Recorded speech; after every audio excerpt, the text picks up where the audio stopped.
한일 양국이 그동안 최대 현안이었던 일본군 위안부 문제를 타결했지만 합의 결과를 놓고 거센 반발에 직면하고 있습니다. 올해 한일 관계는 이 같은 논란을 어떻게 해소하느냐에 달려있다는 분석인데요. 합의안에 반발하고 있는 위안부 할머니들과 여론을 정부가 어떻게 설득할지도 관건이고 일본이 앞으로 합의안을 어떻게 이행할지도 관심입니다. 김세호 기자가 짚어봤습니다.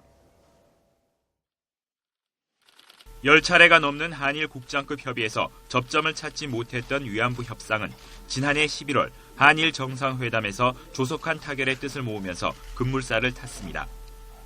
이후 가토 전 상케이 지국장에 대한 무죄 판결 등으로 양국의 협상 분위기는 한층 무르익었고 아베 총리가 기시다 외무상의 방안을 지시한 끝에 결국 합의안을 끌어냈습니다. 일본의 책임 인정과 아베 총리의 사죄와 반성이 포함됐고 위안부 할머니를 위한 지원재단에 일본이 정부 예산 10억 엔을 지원한다는 내용입니다. 軍の関与のもとに多数の女性の名誉と尊厳を深く傷つけた問題であり、かかる観点から日本政府は責任を痛感しています. 하지만 후폭풍도 만만치 않습니다.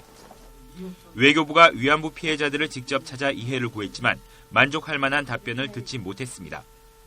피해자는 우리인데 정부가 어떻게 함부로 합의를 합니까? 우리는 그거 인정 못해요. 특히 일본 정부의 법적 책임을 확정짓지 못한 상황에서 합의안을 되돌릴 수 없도록 못 박은 부분은 여전히 논란의 중심입니다. 우익 성향의 일본 정부가 위안부 문제를 왜곡할 경우 이를 제지할 근거가 사라질 뿐 아니라 위안부 참상을 알려온 노력이 물거품이 될 수 있다는 우려 때문입니다.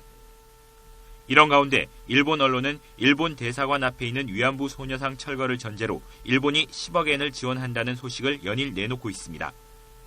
위안부 피해자를 전혀 고려하지 않은 내용이자 합의안에도 없는 내용이고 우리 정부가 사실 무근이라고 반박했지만 논란은 끊이질 않고 있습니다. 20여 년 만에 한일 관계의 걸림돌이었던 위안부 문제가 타결됐지만 계속되는 논란을 둘러싼 정부의 설득 노력과 일본 정부의 향후 행보가 올해 한일 관계를 결정지을 것으로 전망됩니다. YTN 김세호입니다.